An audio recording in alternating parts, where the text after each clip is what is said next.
multiplication by subtraction. I felt peace from it, even though there were a lot of unknowns and questions. It's such a powerful concept because culture is very much like, how can I do more? At some point, that road leads nowhere and you're going to burn out. You are paid in proportion to your mastery, not how much you do or how hard you work. Then the things that you are saying yes to, you're saying yes to them more than before. It was just reassigning what meaning I attached to how I'm spending my time. You're going to move towards something, but you don't know how, and that's a good thing. If you knew how to achieve the goal, you'd be operating from a past self-identity. Set one goal, make it an epic goal, then allow yourself to recognize that you are not qualified for it yet. Now you get to go learn and unlearn. I woke up one morning and got this message in a prayer, multiplication by subtraction. And like an hour later, let go of someone on my team that had been with me for 4 years, that I did not wake up that morning thinking that I was going to let her go. It was not on my mind. It wasn't something I've been thinking of. And understandably, well-meaning people around me were like, are you okay? Are you burning your business to the ground? Are you sabotaging? What is going on? And I was like, no, I got this message in prayer that I am trusting. And I think that God also wants you to be speedy in your obedience. And although it wasn't like, everything's going to be great. You're fired. You're fired. You're fired. You're fired. Not that at all. I felt this unexplainable peace from it, even though there were a lot of unknowns and questions. And after that, it kind of set off this domino effect, ripple effect of more things that because then I got, that's not it. Like there's more to subtract. And then I let go of some other little contracts, projects, things that I was doing, some even opportunities that I was all in on before. I was like, no, subtract. Turned off Facebook ads, said no to some things. And it was like, I love the word you introduced to me recently, radical deletion. And now I've been in this season of calming my nervous system by focusing on less, not doing more with less. I think that you are paid in proportion to your mastery, not how much you do or how hard you work. And so I've been in the season of like, what else can I subtract to get more? It's such a powerful concept because we live, especially as business people and entrepreneurs, the culture is very much like, how can I do more? How can I do more? What else should I be doing? What else should I be doing? Yeah, hustle your face off, and I'm so against that because it's at some point like that road leads nowhere and you're gonna burn out. And I totally did. And I can look backwards on the periods of my life where I've had the most momentum, I'm accomplishing the most things with the most speed and the most ease though also. And I just got rid of TV. Did I tell you that? I just got rid of my TV in there and unsubscribed from a bunch of, anyway. Great. Because I'm just radical deletion. Deletion, what you create a void. What is now created in that void. Yeah. It's so exciting to think about, even though there's uncertainties. Yeah, and it's uncomfortable for a moment, but what was that?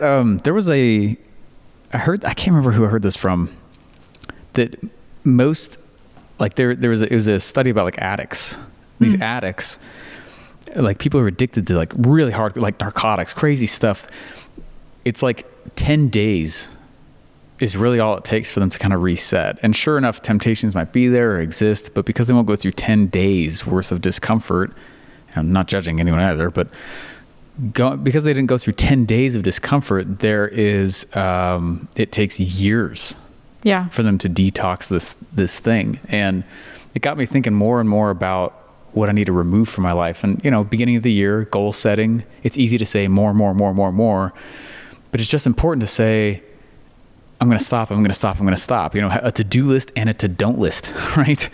And say, I'm never going to go do this again. Never going to do this again. I think we add so much stuff into our lives that it creates a drag effect. I heard this also recently too, those massive freighters out in the ocean. Mm-hmm.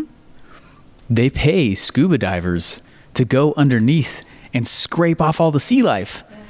And so they're like, how do we get this freight, all this stuff, that we're shipping from country to country faster? They don't build a faster engine. They literally just scrape the sea life off the bottom of the ship. Subtraction. And it moves with the same amount of energy faster. And a lot of us just need to delete things from our lives radically and stop trying to, everyone watches TV or whatever that is, you know. Yeah. It was also, for me, one of those things, like, again, you can't read the label from inside, that once I subtracted these things that I was so previously attached to, I was like, wow, my nervous system was like really on overdrive. And now I get this season of like savoring my nervous system, and it's just choice. It was just reassigning what meaning I attached to how I'm spending my time and money and resources and energy. Because let's say I'm working on these projects and I'm so busy, if I just remove them, I'm not busy anymore, and there's no expectation that I need to be doing those things. But I've been very aware of what we talk about parts work a lot. Like, we like to talk about the different parts of you that are in control of the circumstances. And you and I also talk about the different ages that might show up. Like, if your 7-year-old memory is showing up, what age of you is also in control of these circumstances right now? And that's been a question I've been asking myself a lot in my goal setting and in my business and in my pursuits of, is the adult right now running the business, or is there a child in me right now that wants the validation and the look at me and I'm going to watch what I can do. Yeah. Instead of like, hey, we're actually really good. Just savor it. I've had to remind myself a lot recently of, you have everything that you say that you want, and that's okay if you want to keep pushing and growing, but there's also no expectation or deadline or milestone or finish line. And going into 2025, I feel like my quarterly, my annual planning is going to be more focused around a calm nervous system. I feel like that's what the elites have. Is, I think a lot of people think you got to keep hustling to get to that level, but also I think the operation manual, the OS, is calm nervous system. It makes sense, because then you can step back and start just deleting. And then the things that you are saying yes to, you're saying yes to them more than beforehand, because now you're not saying yes to all these other things. You know, I love the word decision because it means to cut away all of their options. Decidir. Yeah. It's like completely cut away all options. Well, that also means to don't, right? Don't. When you look at your year and look at the goal setting, the planning you have looking forward, it's like, I love that. There's a Socrates, he said, nature abhorreth a void. Mm-hmm. And super cool business coach. He was like, we don't have to actually know all the answers on everything. We just have to know, we have to design vacuums, design voids, and nature abhors voids, so it helps you fill it. It has to be filled. And how cool is that? And so I think it's neat when you sit down and start writing goals. There's like different parts of it. There's clarity on the vision and the outcome. And then I also need to design the void in my life to allow for that vision to actually fit. It's not just like a mist. If you think about it, it has to fit somewhere in my life. But if I'm constantly filling my life with like, you know, cheap dopamine TV, video games, you know, anything that is low, like there's literally not room in my psyche, in my energy field aura, get as woo as you want with it, for that vision to even enter. And so a lot of times, I mean, I think you and I can both think of people we've coached in the past who are just, they haven't done anything. They've floated around us for years. We're giving them all the answers, all the right. And they're like, if I could just. And then you look at their time, the way they spend their time, and I'm not judging, but there's no action following. And it's like, well, I will go and take the first step as soon as I see X happen in my life. But it's like, it's a conditional attitude instead of a whatever it takes attitude. Yeah. And it's often done by creating vacuum first. Yeah. I like this principle in the scriptures too. There was I think it was, I don't know, it's in the Dead Sea Scrolls or whatever. It was interesting that it suggested that when Moses was splitting the Red Sea and asking God to do that, obviously he didn't, but like he was already in the water and then it split. Yeah. Right. He's up to his neck. He actually walked into the sea, and when it was up to his neck, then it split. That's void creation right there. That's the art of, and I feel like whenever we set goals, like the SMART goal formula, there's two mistakes that we make with it. The first is that we write down the goal and that's it. And we don't add a void in our life that allows the goal. And the second thing that we make mistakes with is that we don't allow the future-based emotion to be in the present. You know what I mean? It's like we've been learning that skill set, and true manifestation is to visit the goal in the future, what it will feel like to have the outcome, and then come back to the present, carrying the emotion as if it was happening right now. And that's how we literally collapse time and pull the goal towards us. But you can't do that if there's no void, right? It's got to go somewhere. There's only so much mental shelf space. And same with our life. Like, and so when we talk about creating voids, where are the places for people to look to say, okay, this is something I'm going to subtract to create a void? You are exceptional at time studies. I love doing time studies. You do People time studies? hate them. I hate them, but you're so good at them. And I'm constantly doing one. But I think it's one of the reasons you get so much cool stuff done, but you also do it while you're like floating. You know what I mean? And like, I'll be like sprinting around like, there's so much to do.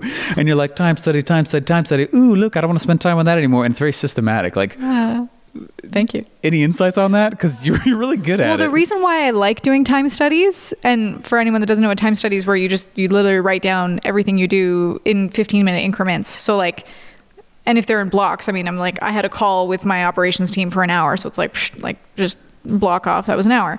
And there's softwares for this. And actually, maybe I'll put my affiliate link under the video. There's an app that I use that it's on my phone and on my computer. And so it's running in the background. And then when I switch tasks, I'm just used to it. I do it all the time. So I'll just switch it to the next thing. And what's cool is at the end of the week, I can track, here's how much time I spent in each of these things. So, and I actually will color code it. So I'll be like, my yellow is content. I see like content is gold. So I'm like, I want to spend a lot of time in gold this week.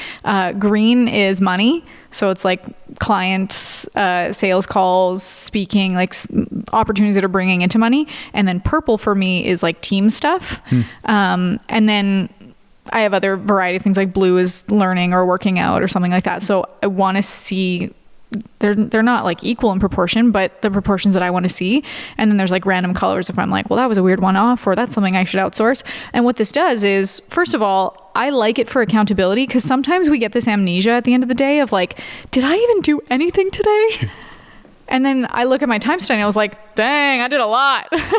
And I also have recently started doing this thing where I have like just a little note section in my computer where I'll post my wins as I have them. Like, oh, this client said, or this prospect said yes to working with us. Like, that's a win. Or I got an email invitation from someone that wants to do a JV. That's a win. Because again, at the end of the day, we have this amnesia of like, oh, like if the last thing, like you're only as good as your last win or whatever. So it's like, if the last email you got at the end of the day was kind of crappy, it somehow makes you forget about all the other things. And instead you train the reticular activation system to keep looking for wins. And this crazy thing happens. You win more because your brain is just looking for it. So I have my time study, I have my wins list, and my time study is accountability, because I also don't want to put on there that I scrolled on Instagram for 45 minutes. So that's another void we can create. You can just delete it from your phone. Crazy concept, hard to do, especially as social media entrepreneurs. And then at the end of the week, I can also assess and look at where are my constraints that I need to ask for help with or outsource. And I also do a report at the end of the day with my team. We have a Slack channel where this prompt comes in at the end of every day, where we answer 5 questions. The 5 questions are, where'd you win today? We'll celebrate each other. What are you grateful for? Which usually a lot of there's some overlap in the wins and the gratitudes. What is everything you could do tomorrow? What's your top 3? And then what are your constraints? And the whole team sees this, so we can support each other. And I love seeing my team when they respond or when they write theirs, because we're all virtual remote. Sometimes I'm traveling, but it's a way that I still get to connect and see what they're up to. But anyway, all that to say, the time study is like, it's really fulfilling for me because I can look back for months and years now. I've been doing this for this long that I can see how my time has shifted and what my focuses are. And I mean, you talk about people that say that they're doing the things and they're not getting the results. Like looking at someone's calendar and their bank account, that's how you see what people really care about. And if I'm feeling this like stagnancy of, okay, I want to get a different result. Well, you got to do something different. Nothing changes if nothing changes. And so something that I've thought about, and I can't remember where I learned this, but like there's something about spontaneity that when you do something spontaneous, it's like these different synapses fire in your brain and it like creates, I don't know, a new chemical confetti blast in your brain. I don't know. Confetti. Yeah, that's the actual technical term. Chemical confetti. I learned that from Andrew Huberman. He'll be on the podcast coming up while soon staring to at the sun and sprinting. When I wake up by in the the way, morning, we think you're amazing. when I wake up in the morning, I get outside butt naked, run full sprint toward while staring at the sun. For people that haven't heard that, they're like, "What are you talking about?" It was Andrew Huberman. Huberman Husband's parody. video, wasn't it? I love that he has that. This is like a brand that people love. Andrew Huberman. Yeah. Huberman Husbands. What a cool thing. I am one for sure. Anyway, the confetti blast that goes off in your head when you do something spontaneous, I think is just really important because when you're in the monotony or of a routine, and there's nothing wrong with routines, but what if instead of having a daily routine, you have a weekly routine where it's like, it's not repetitive every day because when there's repetition every day, time goes by really fast. Yeah, your brain starts to delete time. Because if you're living the same day for 40 years and calling it a life, like it's going to go by like that. But we also know what it's like where you're busy and maybe you're traveling or you're having different experiences or like completely out of a routine. And you're like, wow, that happened on Monday. That felt like forever ago. Like this week, I mean, I was in Park City and Austin and I was really only gone for 3 days, but it feels like forever. It felt like it was a long time. Because there's so much that happened. And I did a ton as well. It felt like it was a long time. That's how to expand time. Yeah. So I think that's the weird part about this is that, like when people set goals, like really you should set like one. Mm-hmm. Not this. I mean, I used to write like a laundry list. I'm going to do this. I'm going to do this. I'm going to do this. Well, and that's the everything you could do list. For sure. And it's good to get that out of your brain. I like that. That's really important because your brain is for creating, not holding on to things. So you do need to have the list of everything I could do, and that's my parking lot, and I'm going to keep it there. And I know that idea is safe there because I don't have to keep thinking about, I don't want to forget about this. I have to write a letter to my Aunt Sonia. I'll do it later. It's on the list. It's on a someday to-do list, but here's my top 3. That's 4. That's 3. Here's my top 3. And this is what's getting done today. Yeah. But also spontaneity. If I feel like, I've been in a bit of a routine. Sometimes I'll wake up and be like, instead of working from home, I'm going to work from a random coffee shop I've never been to. And like just that small thing. And you've gone and done that. I love doing that. And it feels like, what an adventure. It's not that big of a deal. It's that I randomly Googled what coffee shop I haven't been to before and I go there. And the smells and the sights and the people that I'm around, it's this just reinvigoration, and even though I'm doing the same work potentially in a new environment. And I think that the environment is so important. I love that you say environment will grow you more than your willpower will. And spontaneity, I think, is part of that. Like, I think we'll have to ask Andrew Huberman when he's on the show one day. Yeah. Wink. I know that he said something about when you do things that feel hard or challenging that you don't want to do, there is a part of your brain that grows. Like, cold plunges. You've been doing cold plunges lately. Yeah. But also there's a thing about don't get into routine with cold plunge because you still need to shock your body in a way. Just a little bit. To get that, whatever rush. Isn't it interesting though that really is like the confusing and kind of challenging nature of goal setting where it's like, okay, if you set a ton of goals, you really set no goals, right? Fewer is definitely better. Yes. And there needs to be a vacuum in order for you to welcome it into your life, right? Or there's going to be no room for it. To grow is also to delete, right? But there also needs to be consistency towards the goal, yet spontaneity to expand time.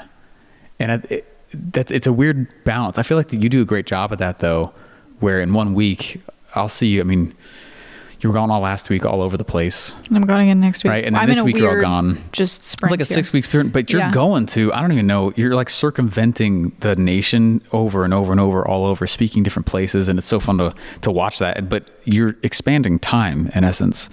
And there has been moments where like the last 3 days were awesome for me, but they were largely the same, you know, and I can look backwards and go, I think I did that and then that and that and that. And adding in those little flavors of just change and spontaneity, I think is one of the keys to keeping a fresh perspective with the goal. Otherwise, it does get monotonous, you know?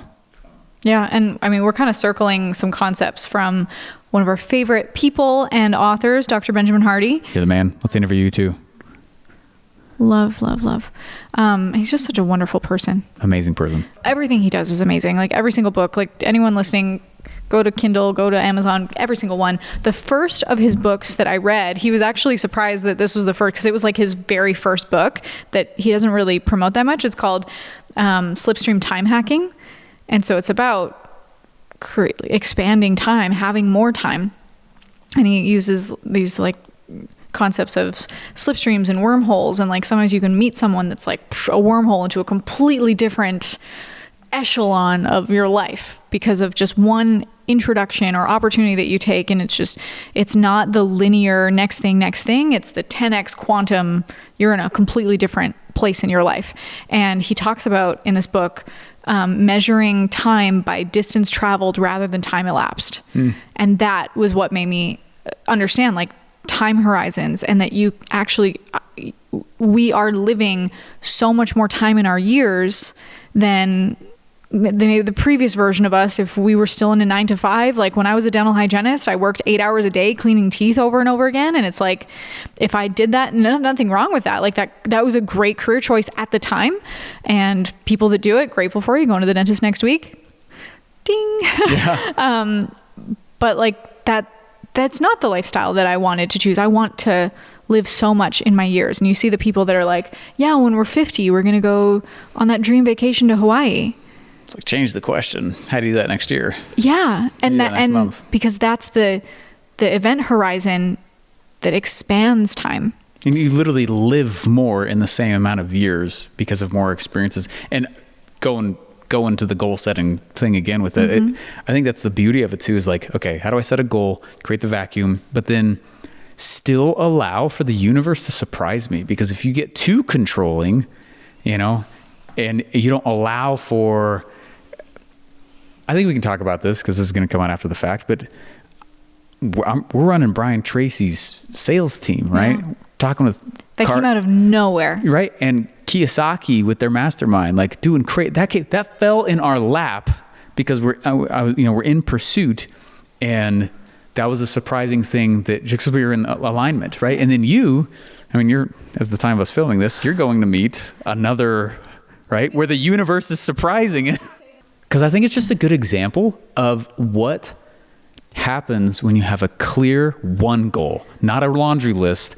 But then you have consistency in your life for the structure, but then you also leave the spontaneity for the room for the universe to surprise you. Because I was too controlling in getting towards my goal for a long time. I think it's half the reason I burnt out. It's like, I have to have every single piece this way. Yeah. From A to Z, I must see beginning to end before I'll even take the first step. And I kind of got stuck in that. I can see, like, you had a good phase for a long time where you're like, I have to do this event and I have to do this challenge. I have to do these things.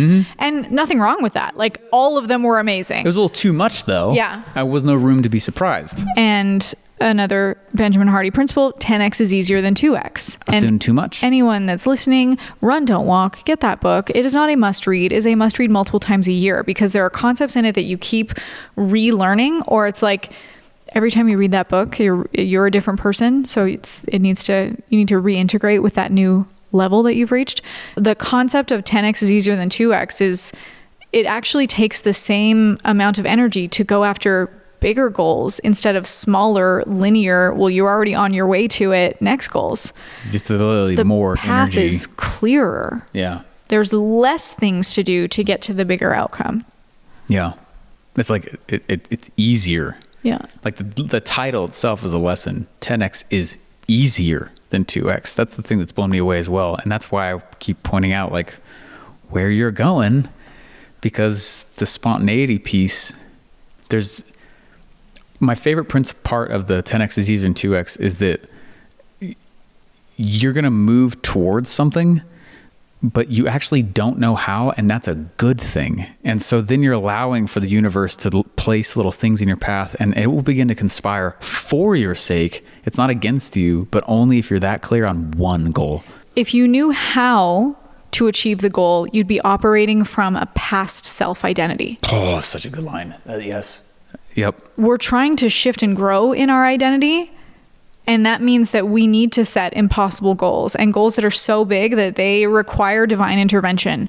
I don't know how I'm going to be in a movie with Leonardo DiCaprio someday, but there's probably someone listening right now that, wink, wink, that knows him, or Scorsese, and is like, hey, I know this girl.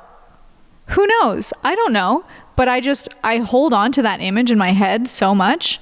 And, we have pictures of Leonardo DiCaprio in our house in random places sometimes.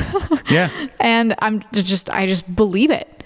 And I don't know how, but I can tiptoe my way in that direction by taking acting classes with this prestigious, amazing coach that I'm working with. Or I hired an acting business coach. I have a manager in it. Like, I don't know how, but it's going to happen. Or maybe this meeting this weekend with Johnny Depp. At his house. I'm going to Johnny Depp's house. I was doing security sales in LA. I was a total poor kid, and just I was hungry because I wasn't selling anything. I was actually running out of money, and I was actually hungry. Like I couldn't afford food, and I was in.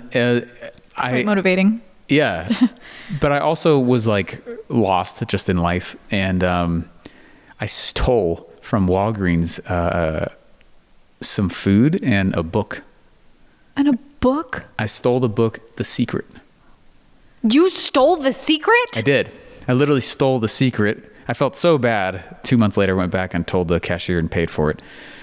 How did they respond when you did that? They were like, no one does this. That's weird. Aww. And I was like, I'm sorry. I just feel bad. That's not like me. But I just was in a bad place. It's a crazy story. But when I read The Secret, the point is I read The Secret and I was like, you can't just believe, right?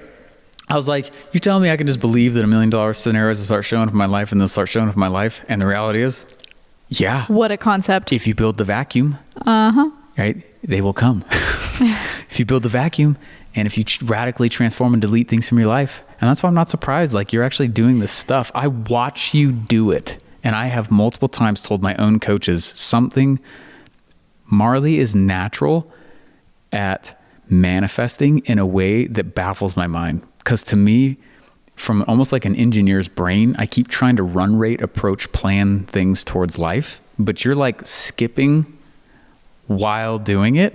And it's a natural skill you have. It's a gift. Thank you. Yeah. I would notice it early on in our relationship. And I was like, how are you doing that? I've asked myself, how's she doing that? How's she doing that? How's she doing that? And it's one of the cool things, like, we inspire each other. That's one of the biggest things I love about you. And so I'm glad that you said. Well, and you've helped me to realize, because how many times have I said in the last 3 episodes, you can't read the label from the inside. Like, I couldn't see what my superpowers were. I'm really good at networking.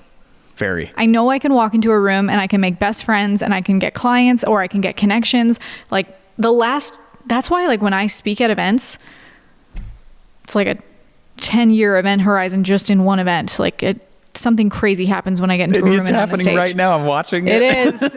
Well, you come back as a new human 3 days later, and you've been doing it every week and I've had 3 weeks of speaking engagements and 1 more to come. Yeah. And I mean, yesterday, one of the connections was like, "Hey, you have a podcast?" And I was like, "Yeah, we're launching in November." And he's like, "I'm going to get this person to be guests on your show. Would you be okay with that?" And I'm like, I mean, sure. Okay, sure. I don't know if we can repeat those names yet.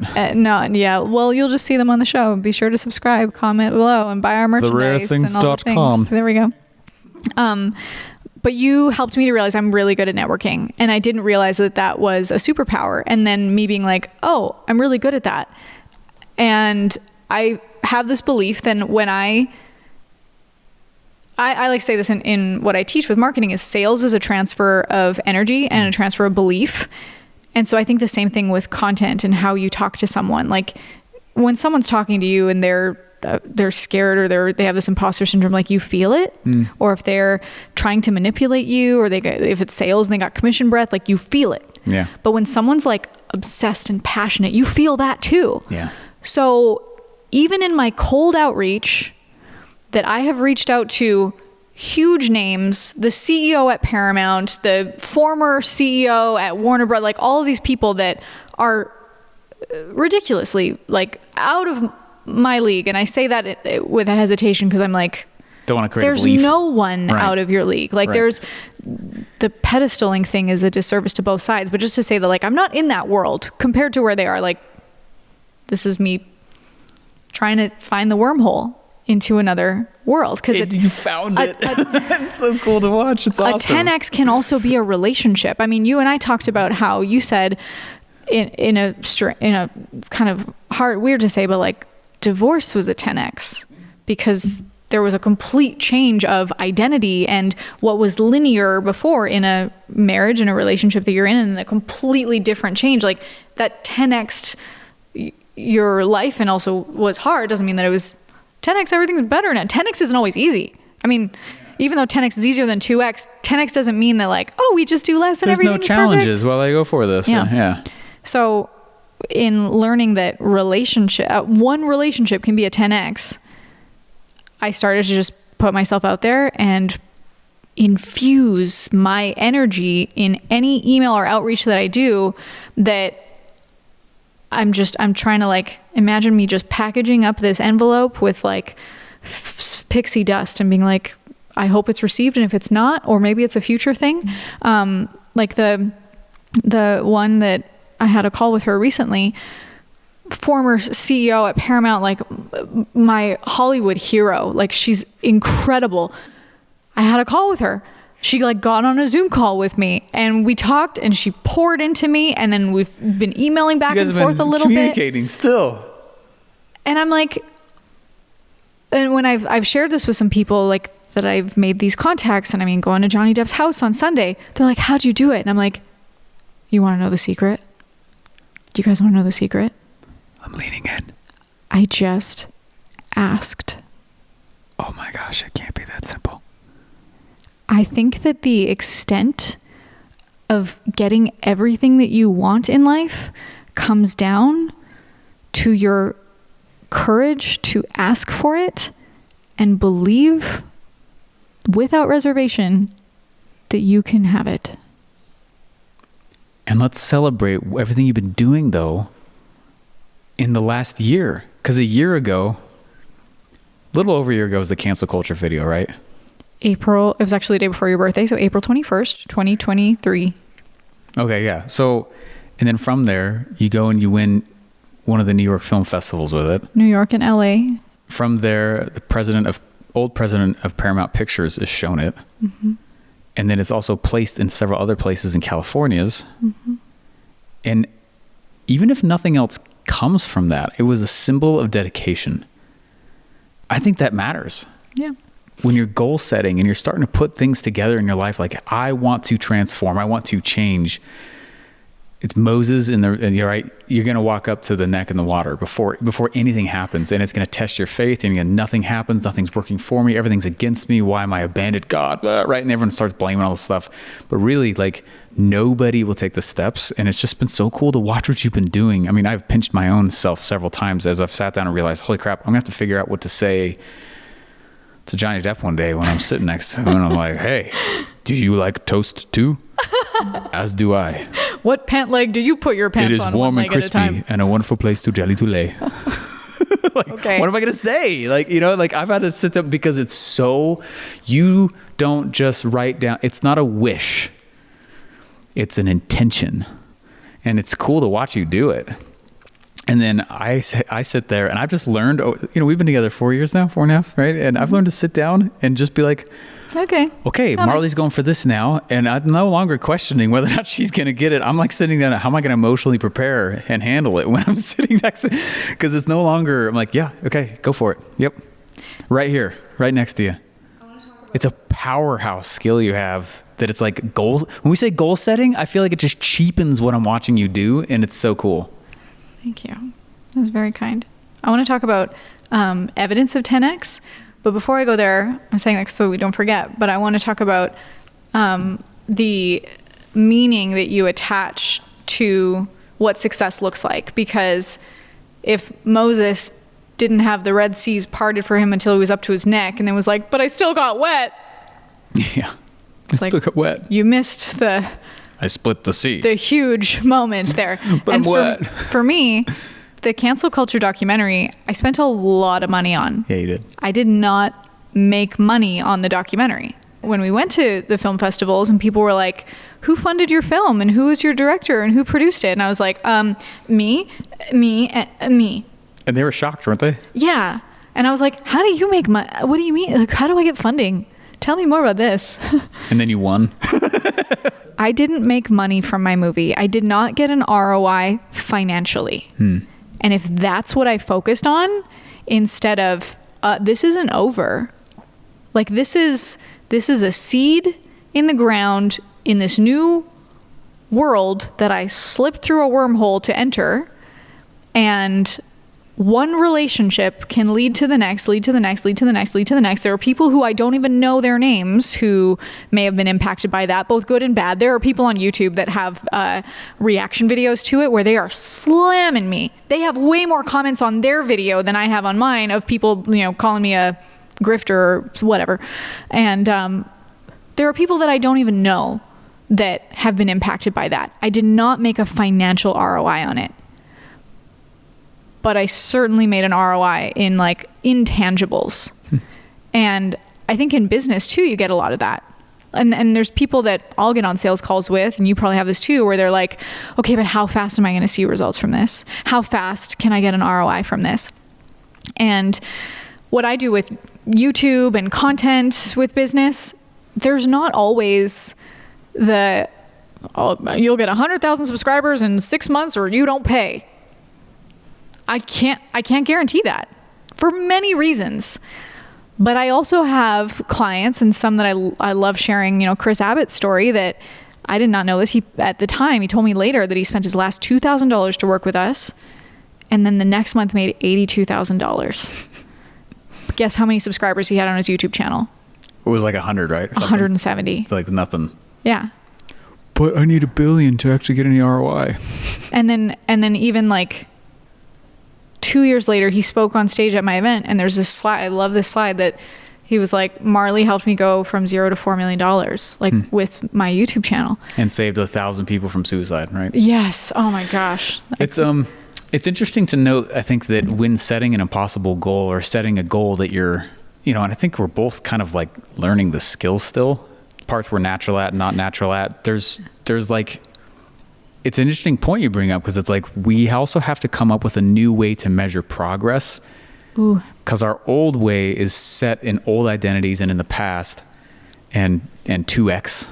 Yeah, it's almost like it's a reinvent a measuring stick. I don't know what this water is like, but I'm just going to sit in it for a while. And don't we want to play the longest game possible? I want my business to last longer than 3 months. So these microwave economy, instant gratification mindset of I want to put $1 in and get $2 out, but even if it only works for a flash in the pan moment, don't we want to shift that into actually, I want a legacy brand.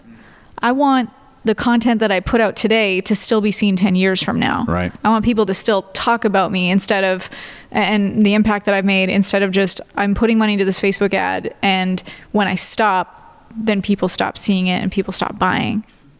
It's like when people message and they're like, Steven, I tried your thing and it didn't work for me. I'm like, what part? I'm like, well, it didn't even work. I'm like, what part? And they can't even tell you what step one is. It didn't work for me. I'm like, you didn't work for it. And you also didn't allow for the ambiguity to settle in for a while and court the ambiguity and the questions. And and I think it's just the nature of it. And I just like that we're doing this also at the beginning of the year, where it's if there's one thing I feel like we could tell people is set one goal, make it an epic goal, and then allow yourself to recognize that you are not qualified for it yet. Like when people sit down, it's a gift, right? It's like, well, they're saying I'm not good enough. They might be right. You actually might not be qualified for what you're asking for right now. And now it's time to change and grow. Think about radical deletion. Get rid of crap first. Think about your challenges 3 years ago that felt impossible to you at the time. Yeah. And you today is like, oh yeah, I got that now. Well, it qualified you for where you are today and what you are doing now. I love when you say, like, you might be living your hook right now. You might be living in the story that then becomes the inspiration for someone else or becomes the next 10x pathway that you wouldn't have been able to even comprehend or see what was in front of you, because if you're just like focused on, well, this is what I have to do in this way, you don't see the peripherals of these other opportunities that could be coming in. Yeah. I think it's huge. Like if you're like, I want to make $1 million. I want to make $1 million. I want to make $1 million. Okay, I have to make it through this business. I'm going to sell it to this person. I'm going to speak at this event. I'm going to do these things. And then like one day you're sitting on a plane and someone next to you, you strike up a conversation. They're like, I would like to invest in your company. Here's $1 million check. Boom. Like it can come up in so many other ways. Yeah. We have to also be unattached to the how and remembering that if you know how, you are operating from past self. So it's funny you say that because then someone's like, I want this outcome, I want this goal, but I don't know how to do it. Good. That's a sign.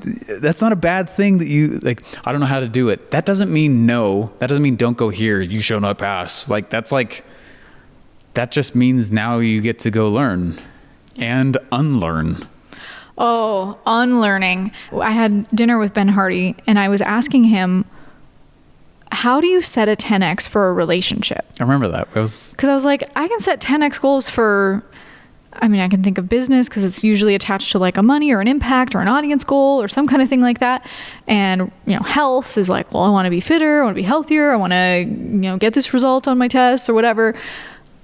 What's a relationship goal? Like a 10x relationship goal. And I could totally see things like, having kids, oh my gosh, keeping a tiny human alive, that's a 10x. That is a completely new identity. Tiny humans. I remember when I first, when it hit me that not only am I going to be a stepmom, that I'm going to help take care of these kids. Like I'm not just babysitting them. I have a responsibility for their mental and emotional well-being. I was like, oh my gosh. That's a 10x moment. Yeah. But so I was like, what other things are there for a 10x in your relationship? And he said, it can actually be removing something in the relationship. Like, is it a mindset? Is it a belief?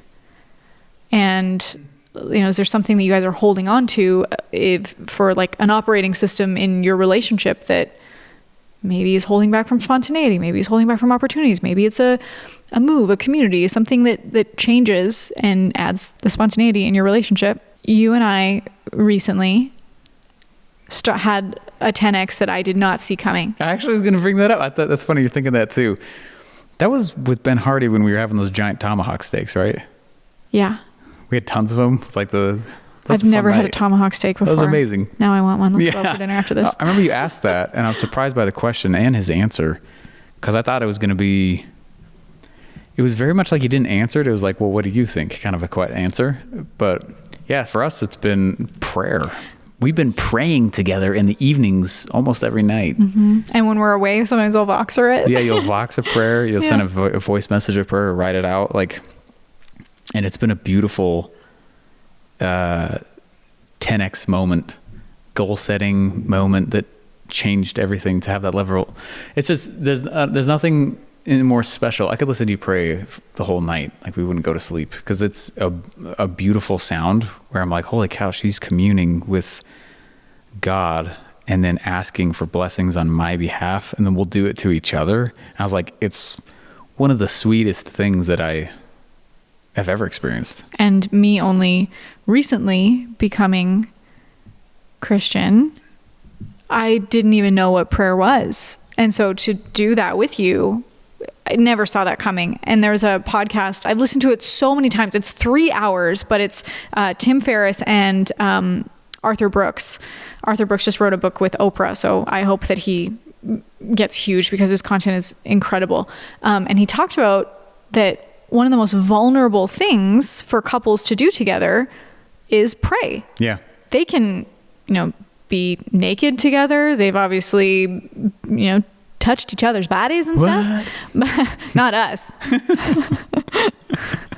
Oh my gosh, there's a joke there. And give it a little bit. We'll tell it in another one. Please hold. And but he's like, what is so vulnerable to these couples is praying.